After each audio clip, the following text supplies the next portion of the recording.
So,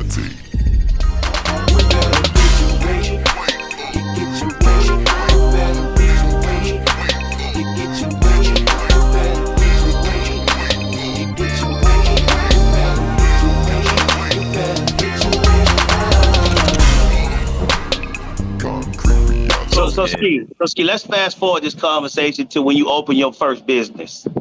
Tell us what that was.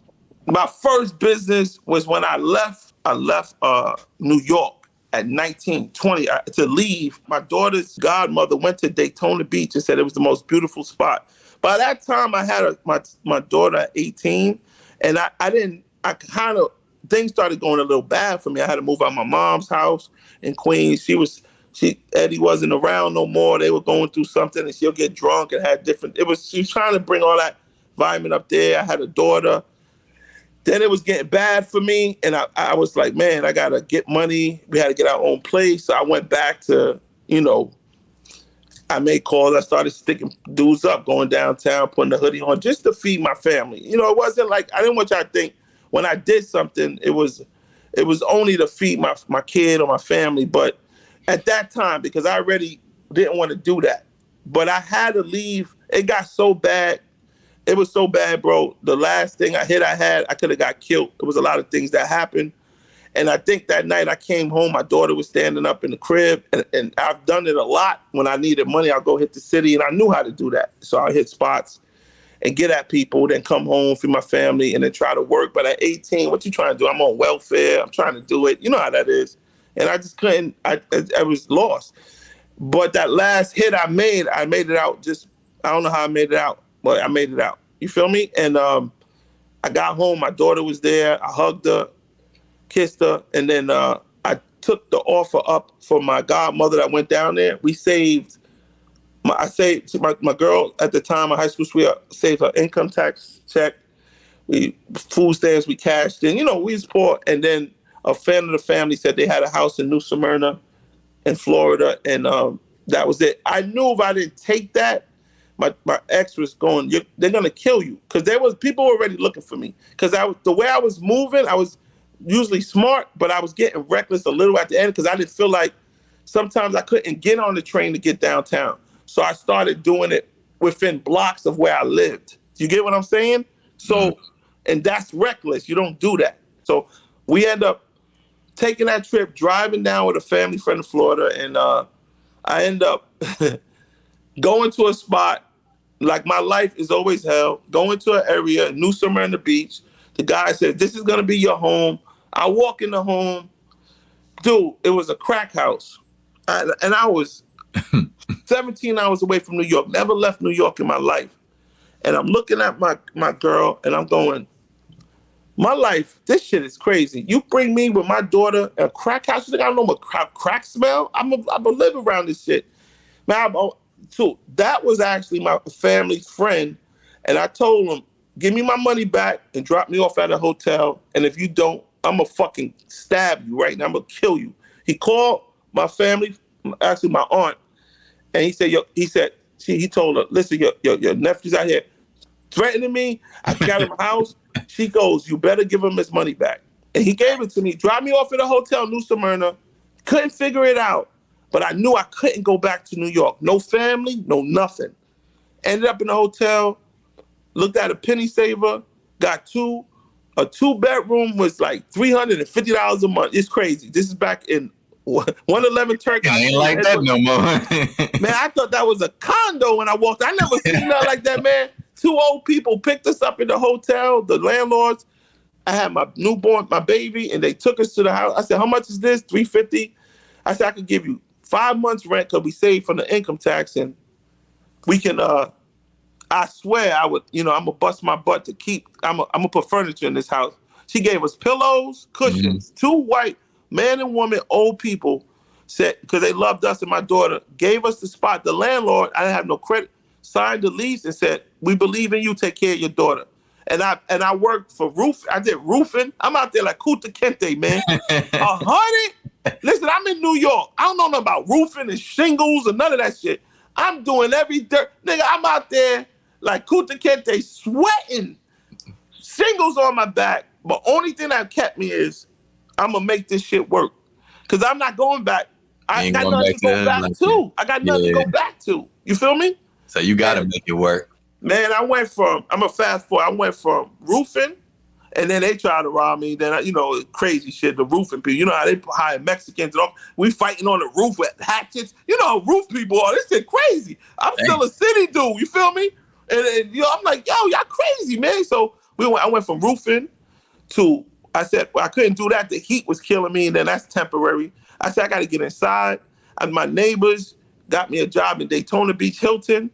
They said, man, we got a dishwasher position. I said, I'll take it. Because it's inside, I can eat, whatever. The $350 ain't a lot of money for rent. You know what I'm saying? So, man, I just worked and did everything I could do. I did moving. I did everything. I worked in the warehouse. I just was working but I always moved up. So I went from dishwasher to prep cook. Then I used to mess with the chefs, but I was always a good cook. My mother, one thing Spanish people, they cook. So they always teach you. That's one thing I always knew how to do was cook. You know what I'm saying? So when I did the prep cook, I went from prep cook to chef. And then the chef of the Hilton moved back to the town I used to live in because I used to drive. It's like 45 minutes from there. And we ended up with this billionaire dude that opened up this place called G.D. McGuinn's. And that's that guy. Then they had a gym down the street that he put his son-in-law, and I used to work out in the gym. He said these are for the employees to use, and they ended up selling the place, and he asked me if I wanted to buy the gym, Lifetime Health Center, and I said I can't afford this. He said give me a down payment, and another thing, I saved my money, and I gave him $2,500, and I made an installment plan. So I turned a gym, a workout gym that had fitness. And it had weights on one side, fitness on the other, and I had a tanning bed in a room. I didn't know what that was. I had all this in this big gym. This man, billionaire dude that sold the restaurant that I was working in. I ended up taking over the gym, me and my girl, and that was my first business, Lifetime Health Center in Edgewater, Florida. I had that for about 3 years before I started to expand. Like people were calling me from New York, like, yo, Mary J. Blige is on 411. Like I grew up with these people. So I didn't know that Mary J. Number 3 name drop, ladies and gentlemen. Number 3 name drop. It's going to get better. I tell you that. It's going to get better. Mary J. was the same Mary J. when we was kids. You feel what I'm saying? Because Mary, not that we was all close, but I know Mary. We all knew each other when we was kids. And she was mean. I used to always like, why are you so mean? Because I want to. She always had I didn't know her personal. But I was like, God damn, Mary. I'm trying to talk to her friend. Why you got to bring her? Mary, damn, she just stand there. She was like that. But I told my sister, this is YO chick, 411. I'm in Florida because everybody's starting to get into the music game. You feel me? So I'm going, who's this fly? I know all the chicks back then. I was, I was that man back in the day. You know what I'm saying? So I ain't worried about I got what I wanted. But Mary, I'm like, I'm gonna holler at that. Who's in YO in my city? Mary, I know. She's like, Ski, that's Mary. I'm like, what are you talking about? Mary. Man, she told me, she said, Mary, the one you used to be arguing with. I was like, what? Man, I was so happy for her, man. Oh man, I was so blessed, and she went off. Mary J went off, because there was she was in School Street, and I lived in Moffett, but we all hung out in Grand Park. Everybody knew each other. Cottage, School Street, Moffett, Slow Bomb. Those were the top projects in Yonkers. You know what I'm saying? So that's my home. That's my family. So that was my safety net. Yonkers always been my safety net. No matter what, I always ran back to Yonkers. So big bro, tell me about the record label. Fast forward, man, through the gym, I gave that up. I went into the clothing thing. I'm trying to get into the music shit. I end up having a record label called Finesse Records. We started it in Daytona, and I started building, because what pissed me off was I was working with my man P, and I said, man, I want to start something powerful, so let's try to promote something. And we did an event. You know how you do an event as a promoter? I got into it. I just wanted to get into some other shit because I actually had 2 kids with my ex. She moved to Jacksonville, but my life kind of changed. I met another one. I had another kid. So I was just trying to do something with the music because everybody in New York was doing it.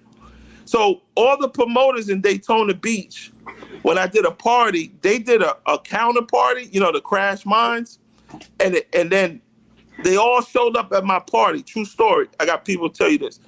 And it was about 25 people outside of my event. And there was nobody in the party because they done came together to make my shut mines down. You know what I'm saying? And I was like, damn. And then they came in, they were like, yo, what's up, man? New York, what's good? I said, man, ain't nothing good. I'm in Daytona Beach now because I moved up from New Smyrna. I said, man, everything's beautiful. They looked in, man, ain't nobody in there. You want us to come in there and fill it up? They're being sarcastic, but I'm a sarcastic motherfucker for real. So I'm like, oh, nah, nigga, y'all got to pay about $20. Like, how you going to charge us $20? I said, because all of y'all are f***ers. And it was like at least 25, 30 of them. I'm by myself.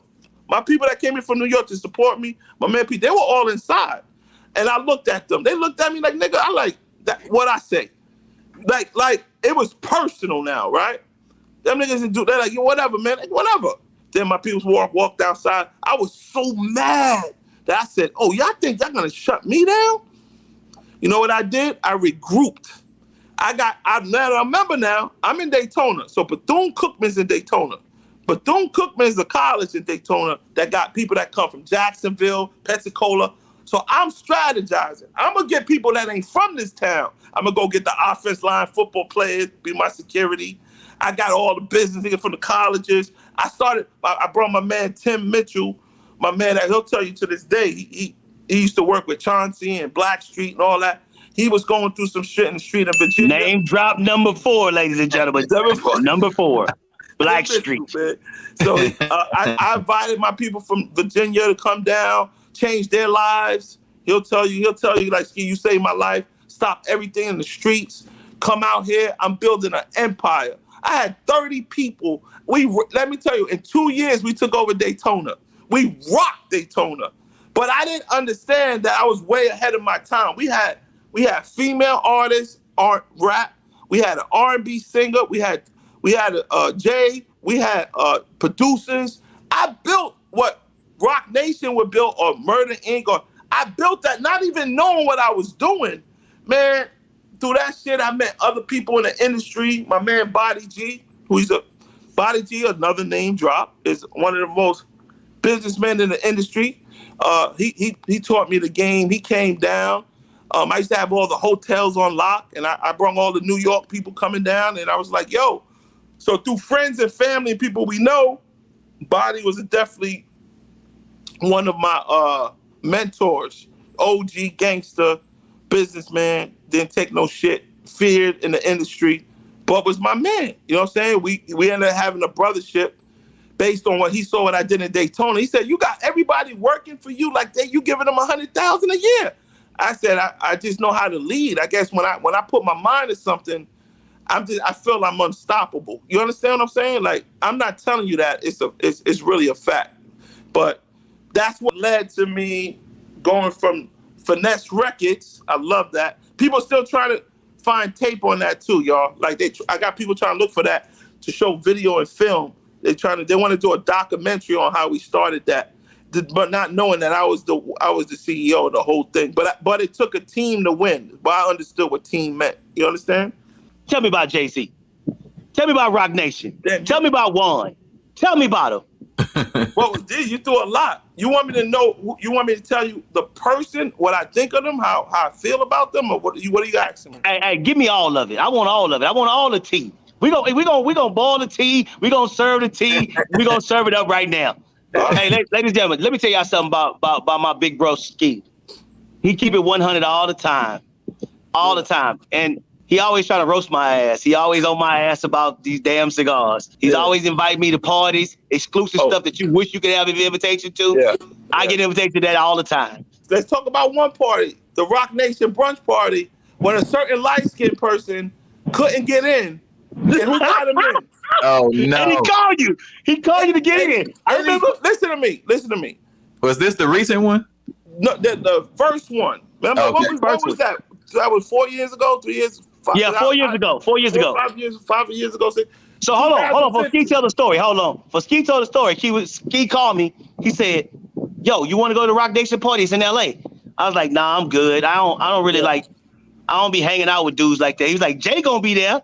he smoked cigars. I was like, I'm not ready for that ski yet. I don't need all that kind of heat on me right now. Yeah, And he was like, much. and then he looked at me like this. He gave me this look. For real, nigga? Is that what we doing? Yeah, that's what we doing. That's what he told me. That's Is that what we doing? I was like, Ski, I'm not ready for that yet. I said, when I'm ready, I'm gonna let you know. Because I don't want to burn. I don't want to burn your hookups. Because I don't have what I need. Yeah. Because I keep it 100. Yeah. So, ladies and gentlemen, Ski knows everybody in Roc Nation. His boy is the CEO, Juan OG Kenobi. OG Juan is the CEO of Roc Nation Sports. If y'all know, everybody know who OG Juan is, and Jay-Z who he is. To be honest with you, those are the only two people I really dealt with. You know what I'm saying? But mostly OG Juan. And I could tell you, not to get to that, but before that, the party he was talking about, the reason who got me up there was Rob Castillo. Rob. So Rob is my man that I met with Body years ago before there was Roc Nation. So I knew Rob 14 years. So when we was running around with Daddy Yankee and Nori, you know, you remember Boricua? That's number 6, number 7, number 8, number 9, and 10 name drops, ladies and gentlemen. We up to 10 right now. Yeah. You know, he know the GOAT. Yeah. So he through all of that, Ski helped me with this. Nori's crossing over with the reggaeton, and I met the Spanish, and man, we was just, oh shit, this shit was crazy. I was like, but he was teaching me the business. That I met Universal, I met Machete, I met my man Jehovah, who was running Machete with Gus. Like everybody know, like trust me, everybody know what's all. You reach out, and I met all these stars and the reggaeton star in Madison Square Garden. I put people on. So Body was the type of person he wasn't no group. He was respected and feared. But I used to tell him, I said, dude, man, you got to change. Because I go at everybody. I know the worst type of people you can imagine. And I'm always trying to like, I'm not with the fear shit. Like, I don't want people, because I'm with you, be scared. But I'm trying to want to be respected for the business. But he did show me a lot, and that became my brother. Like, that was my brother. Like, we took our kids to Disney World. Like, he don't even like people. Like, the crazy part is, the worst type of people I know, and I can't put too much in it, that all the people that they're not street dudes. I don't do groups and 40 people around me. I always roll by myself. Like, I don't believe in that. So the people they deal with, they talk among street, who they know, who's on the block. The people I deal with was above that. You understand? You couldn't touch them. But those type of people were always good friends of mine who I sat at tables with. You understand what I'm saying? So based on that, my mentality is cut from a different cloth. I'm used to being around the people that are feared and that could take you down. But these were my friends and people that love me. But I trusted them the most and they trusted me because of who I was, as far as not a gangster, but because the cloth I was cut from, to think how they think and move how they move, they respected that. So they don't just attach themselves to you because because they like you. Because most of them keep their distance from the streets. But this was something that OG told me. He said, "Listen, Ski, remember this. Don't ever let nobody know who you know, because then you will always know what's going on." Did you catch that? So whatever group y'all talking and my name pop up, you don't know who's in your circle that know me. Because I'm not around the groups. I don't stay around groups. I don't hang out in crowds. You feel me? So you can't size me up. You don't know where I'm coming. You get what I'm saying? But I always had that before I was around. That's why the way I moved was like a real gangster to them. You understand? Low key, chill in the back. But had the power to tear like to this day, man, if God wasn't in my life, if I was on the dark side, I would tear down anybody that they felt was, I don't care, murder. All these tough people they were thinking, I would be running all this shit. But God didn't built me to do that. You understand what I'm saying? He built me to help, to have the power to do whatever I need. No fear of no man, but to do change. Now that I know, like when you put it in order. But let's fast forward. So I met Rob Castillo, is OG Juan's cousin, because I give names. Rob is a big businessman, the Latin field, all that. That's my man. I know in 14 years. I'm in LA because I have a gift to write, create. I wrote TV shows. Like I would stay in the corner just writing after the pastor told me, yo, you got a gift, and I ran with it. That's another story. That Pastor Jerron Hepburn, said God told me that you got a gift. I didn't know what that was until it came out. So I'm able to create things fast. Things that take people weeks to do, months to do, I could do in weeks, like days. Like I'm Rain Man with it. It's weird. I got that gift. So I wrote all these things, and I was in LA, get a call from Rob, who I met through the Spanish shit years later. Yo, Ski, they starting Roc Nation Sports. I want to get money. Come help me, because he didn't know sports. And I left LA and went to New York. And that's how I was introduced to Juan. That's his cousin, his first cousin. But it was cool. But let me tell you about that introduction to the world. Let me explain OG Juan. And I keep it 100. I don't care. This is just real talk. So Rob tells me, he goes, Ski, I know you. Don't get personal. OG Juan's very difficult to deal with, man. He just, like, if you don't like you, don't ever bring that motherfucker upstairs. Everybody's always trying to get in the building. Remember, I knew before Roc Nation, Rob, before they were just in Def Jam and they were doing La Fa Familia because Nori was up there. But I was never, the only reason I was always there, but they never knew me because I didn't hang out in circles. Me and Body would go and leave. He wasn't a circle guy and I wasn't. So, but I would always know what was going on because of the people I was around. So that's why they're like, I've seen this dude before. But yeah, I was in the building. I used to do that, but I used to leave. I wasn't a groupie. I didn't hang out with the rappers. I didn't care about none of that shit. Fast forward, when I met OG Juan, Rob's like, I'll take you to meet him. Now, this shit go left. Don't take it personal. He can be difficult. Basically, he can be an asshole. Like, if you don't like you, he don't give a fuck. Their whole thing is, they don't care if you like them or not. They're there to protect Jay. You feel me? Mm-hmm. So however you got to go through. But I'm not thinking no test because Rob's my man. Nigga, I'm just here to help you with the sports. I don't care about all that. First meeting up there, real talk. We go up there. We sit down. He's like, yo, what up? What up? So Juan is a Harlem nigga. You know Harlem niggas. You know what I'm saying? Sarcastic, talk shit. You know, we all talk shit in New York. But I'm cool with that. Mm-hmm. And we sitting at the table. I remember this. He's like, yeah, he looking. And I'm just chilling. So he's like, yeah, man, people trying to get down. And he's talking, he's just saying little shit. But what triggered me is when he said, yeah, motherfuckers are climbing through the window to get in here. Like he looked like he's making a gesture towards me. But I said, man, fuck out of here. You talking to? That's like my first reaction. I don't climb through no windows, none of this shit. The reason why I'm here is because your cousin right here and I got love for him. Real talk. Like I ain't with that other shit you talking about. So he looked at me. Real talk. Now Rob's like, oh, because he's probably gonna give it. Rob's like, that's his starts. Rob's like, oh. So I'm like, but I cut it. When I say what I say, I go back to normal. Am I lying, Lando? I just get it out, but I'm back. I can eat breakfast with you right after that. Mm-hmm. That's just my character, bro. But I said, he's 100. Cause he talk crazy to me. He be like, hey, when I come to LA, you go cook that steak. That's what he tell me. After going off on the nigga. So long story short. We leave the building. This is a true story of my life. And then I'm going to tell you about OG Juan. I'm going to put this on tape, too. This is going to be big. You can put this out there, and they could call me. This is facts. I left the building. I looked at Rod. I said, damn, Rod, I messed up, right? I guess I'm not coming up. He said, yeah, man. I don't know. It didn't look right. You kind of barked a little. I just told you, relax. Because I get emotional. I'm passionate. You know what I'm saying? And I'm known for that. Like, I just get too... But, man, we ain't walked down the street and Juan had hit him like, yo, yeah, cool. He said, yo, bring your man back. The next day, he's like, yo, we go. He said, yo, come through. He's like, yo, bring your man back, me.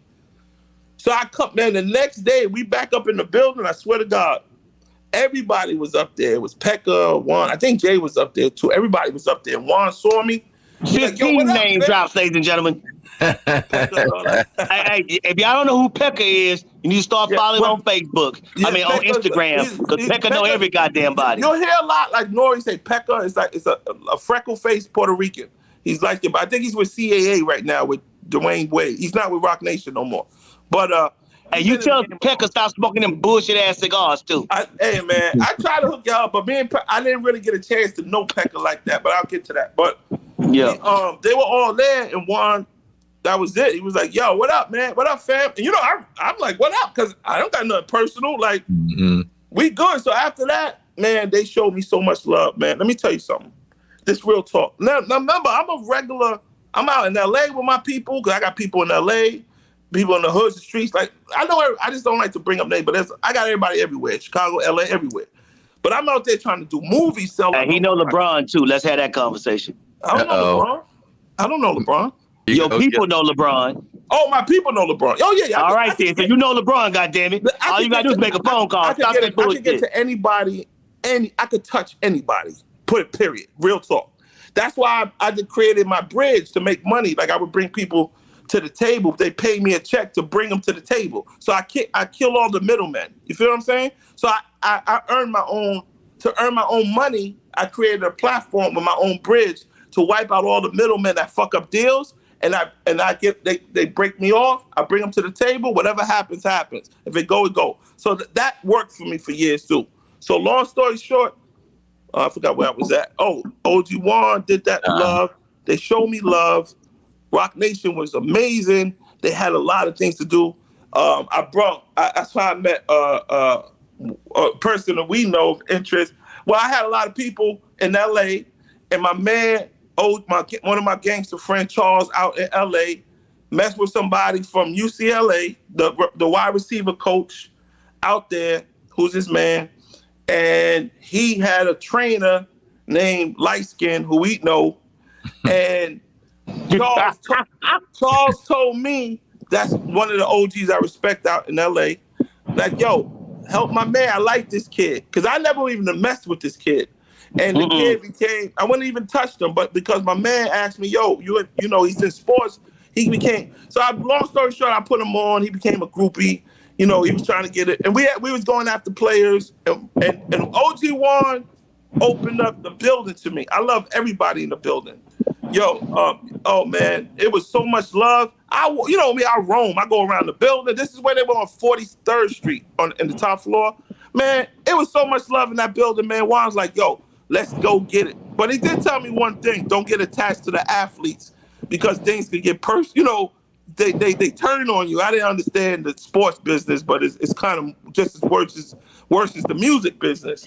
So through that line, I was chilling with OG. I'm working in there. I'm working with the agents, learning shit. Now I'm in the building, moving around. I moved to New York for like a year and a half. So I was in Yonkers going back and forth. And we just built this relationship. And I met Jay in there. I met Jay-Z in there. Jay-Z walked. I was in the office with Juan. Because Juan and him are best friends. That's 30 years. That's a brothership. He's the godfather of the kids. So it ain't like nothing. Jay don't know what's going on in this building. You feel me? So when everybody's in OG Juan's office, the first time I met Jay, he was at the door. He said, what's up? The nigga looked at me, and he came straight to me. He put out his hand and said, what's up, man? I'm Jay. I'm like, yo, what up, Ski? And I know he knew who I was, because OG, they know who everybody is. You know what I'm saying? So I was like, wow, that's Jay-Z.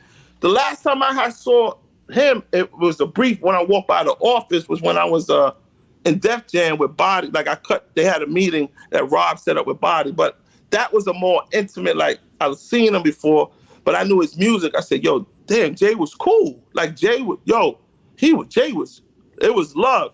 He didn't look over, it was like shake, and I'm real. So Jay would come in and out, and I'm with Juan. But my loyalty, I know this is weird, was to OG Juan, because I'm just like that. It's funny. People are like, oh, Jay, I didn't jump on that. Like, that's the boss. He's not, he showed me love, and he know I'm roaming the building because it's cameras, but I ain't stealing nothing. I'm just learning shit, you know? I'm showing love and helping people, but it was nothing but love, man. And I'm not a groupie, but it was respect. So OG Juan, I gotta say this, man, and this is real talk. And I'm gonna move forward a little bit. I want to put this on air because this shit was Did people say, yo, Ski, but you around Jay? I'm like, nah, I was around OG Juan. I said, Jay will come in and out. Matter of fact, one day, one of my clients, I brung them upstairs, Marcus LoVett Jr. Everybody know, Google him, is one of the basketball players. His father came, I introduced him to That's Jay-Z. our dude right there. Marcus LoVett, that's my guy. Marcus LoVett Jr.'s father, Marcus LoVett Sr., I took to Roc Nation, brought him upstairs, and then I went downstairs eating. I was downstairs with him. OG Juan said, come upstairs, Ski, bring, because they love his father. Bring him upstairs. I'm like, yo, wait up. Man, you got to bring him upstairs. I didn't know why they kept calling me. Man, I go upstairs. Man, Jay-Z, OG Juan, Emery is in the room. He turned around. Nigga, Senior looked at me. Nigga, that's Jay. I said, nigga. I thought I was ready to smoke a cigar. You heard me? I was happy for that. That was like my client, somebody I believed in, and brought his son upstairs. So I'm sitting there. They closed the door. Listen to me, man. I want y'all to share this. They closed the door. We was in a room for 2 hours. It was me, OG Juan, Jay-Z, and Emery. Fucking dying and laughing. The funny part was when Jay asked his father how he met me. When they told him the story, how I was trying to get him, and he was like, hey, man, Mr. LoVett, your son is great. He was like, he was telling Jay, yeah, I was fucking with Ski because, people was calling me. Yeah, whatever, what you want? And I was like, you know how you look at the phone? I'm like, no, sir, listen, I'm not a groupie. I'm not an agent. I just like your son. I could bring you straight to OG Juan and Jay. Like, I don't deal with the man. I don't deal with nobody else but them. He's like, yeah. So he's telling Jay this shit. Long story short, the third time he said that shit, he said, listen, man, please, I don't want nothing. He said, yeah, he did that yeah shit again. I flipped on the phone. I said, nigga, I don't give a fuck about none of this shit. I lost my mind because, people get confused with me. I flipped out on this nigga. You got me fucked up. Talking about, I don't give a fuck about how good your son play, man. Fuck you. Like, I went off. Fuck being an agent or helping. I didn't care about the connection. Man, and Jay said, what did you say? Senior said, I said, my nigga. I'm like, oh, shit. So he said that because he said when he flipped on me, he didn't give a fuck, and I fuck with that. So to this day, me and Senior's best friend, Jay-Z was laughing so fucking hard. The whole 30, 40 other hour of the fucking conversation was about me. I swear on my life. Listen. I said, Jay gonna make a rap called My Nigga. You feel me? Hey, Marcus LoVett Sr., that's my nigga. He's one of the best basketball trainers in the fucking world. In the fucking LA, and they hate on him out there. They hate him. But he's a killer. You British He's a killer. Hey, his daughter is a hooper. It's another boy. Hey, now, I want y'all to remember that meeting. I'm just sharing this with the world. I want you to remember that meeting. I got Daddy in a room with the biggest superstar in the world. You know what I'm talking about, right? Mm-hmm. Jay laughing. 2 hours. He never stood that long in a room ever. Juan told me. Juan was like, he never stays in my office that long. He caught feelings and shit. They all close, but it's all love. I'm like, come on, man. Man, he had such a good time. It wasn't even like it was Jay-Z and it was like it was Sean. You get what I'm saying? It was just everybody was just laughing and joking. He got up and told he told Senior, I got you and I got your son. Put his arm around him. Juan, make sure he good. That's how much, when I saw that, it wasn't about me, man. I was so happy for Senior, man. I said, we out of here. We was at the beginning of Roc Nation before they started getting all these athletes. We would have been running that, man. He went to St. John's and he got hurt. To be honest with you, they did like I don't think he impulsively didn't understand what position he was in, but they had his back. So when he was coming out of St. John's, he hurt his leg and, Chris Mullin and all this crazy shit that was going on. He panicked and not knowing the business, thought he kept comparing St. John's to Roc. No, we got him. So it don't matter. Like, he got all the teams. You ain't got to worry about it. And he went left. They end up going to, I told Orlando about this, and this is real talk. It fucked me up because the Jay-Z wrapped his arms around you, and what happened? You went. This story's gonna blow you. They went to Russia. It just didn't tell me. I was like, yo, Juan's like, what the fuck just happened? Like, I'm like, your people in Russia. I didn't even know they were in Russia, man. I didn't even know they were in Russia. I talked to Senior before it happened. He was like, my son going to Russia. And I was like, why?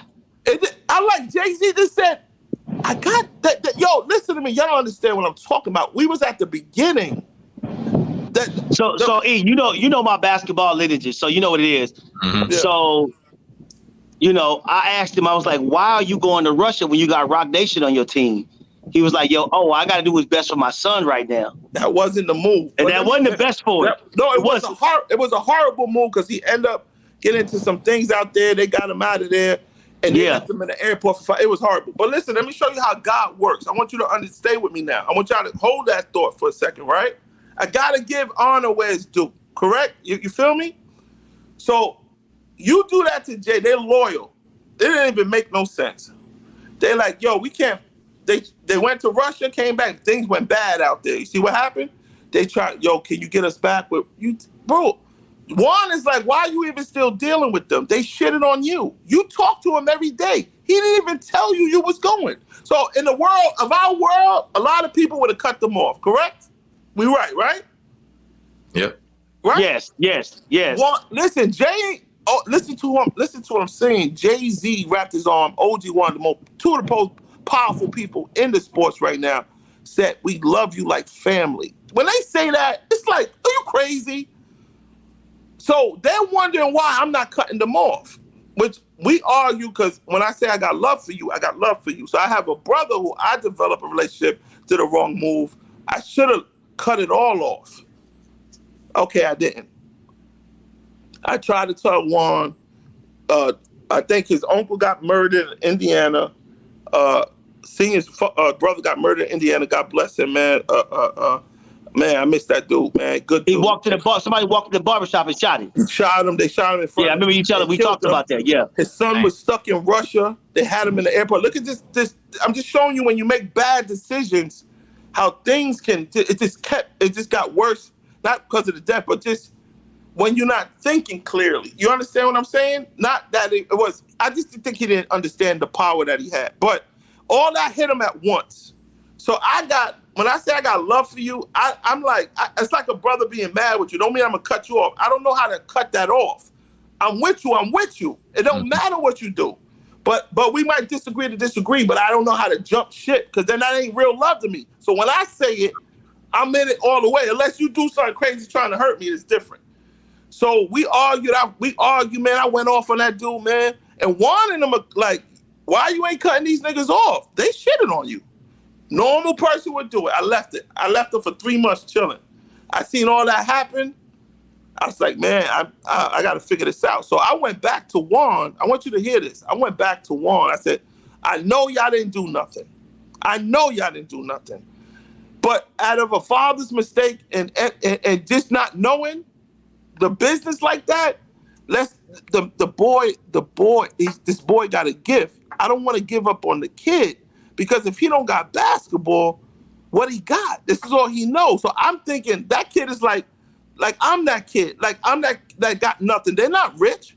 You understand what I'm saying? They hardworking people. But I was thinking about Junior at that time. Yo, Juan, I almost convinced Juan, but it was so bad and people were so hurt that they really was like, nah. So I was like, all right. So I end up going on a 4 or 5 month trying to use all my connections through LA to get through athletes. I'm pulling in my favors. Yo, I need to talk to this. Using to go to this GM. Everybody said the same. They had listen, man. They put what you call when you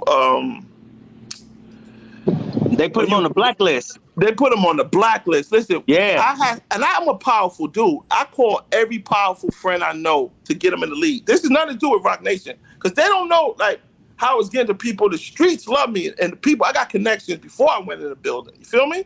They just didn't know how I move like that. They don't really know. So I left. So I was like, damn. He said, man, it's over. He got back. They tried to go to New York. They were like, no. So I went, but when I didn't deal with Roc Nation, it wasn't nothing personal. I just tried to help the kid.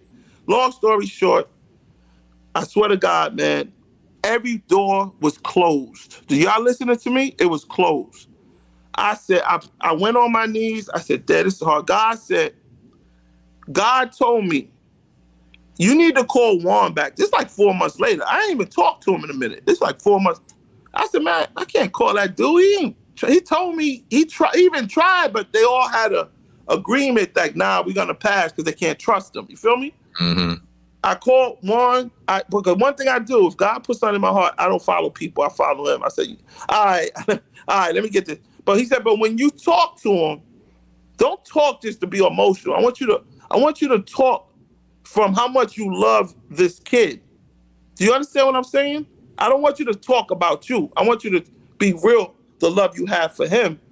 And I called Juan this day, OG Juan, and I said, listen, man, I know what it is. He goes, yeah, first he said, yo, Ski, what up, man? I didn't see, because I ain't been around. I didn't want him it wasn't about I was mad at them. I was just trying to help it. I told him, I said, listen, man, we can't leave this kid by himself. This is on my kids. I can't, Juan, I'm sorry, man. I just can't abandon the kid. I can't, man. I just don't know how to do that. I don't know how to abandon somebody. Remember, I was abandoned. I understand. I can't leave somebody in the dark or in the desert or about to be surrounded. I can't leave this kid, man. I gotta save. We gotta do something, man. I know what they did. It was stupid, immature. Nobody knows everything, but man, please, man, I finished. You know what he said to me, man? Y'all ready for this shit? Let's forget about everything. I got you, Ski. Let's get his career going. Let me tell you something, bro. I don't gotta know Jay-Z, and God bless him. And I seen him. We talked. We laughed. All that. But I know who OG Juan is. From him doing that, I got love for that man so much. He don't even gotta like me right now. Man, I don't give a fuck who don't like me. I'm be honest with you. I am who I am. No, I'm weird like that. No, I'm weird for real. I don't give a fuck. Don't care. But the love I got for him for that, when he said that, you know what he did? He saved his life. And guess where he's at right now? 2 teams. Who's representing him? Roc Nation. He got one. He did Kilted just now, and now he's on his way to Portugal. They said after you do that, we bringing you back to the NBA. Hey, let me tell you something. Uh-huh. Marcus LoVett Jr. can hoop, man. He's probably one of the best point guards that's not in the league. The boy can play. You know, I don't take that shit lightly. The boy can play. No, if you call it, then it got some truth to it. So that's who OG Juan is. Hey, his daddy had game too. Yeah, Marcus LoVett, that's my guy, man. He was like the Vince Carter back in the day. He used to be a killer. Yeah, but I just wanted to give you. I know you know the Jay-Z stuff, and it was Chris Respect. I see him as love, and I love the whole family over there. Don't get it messed up. I have nothing against. But what OG Juan did, you can't. I love him. That's it. As you can see, I was raised in the streets. I ain't got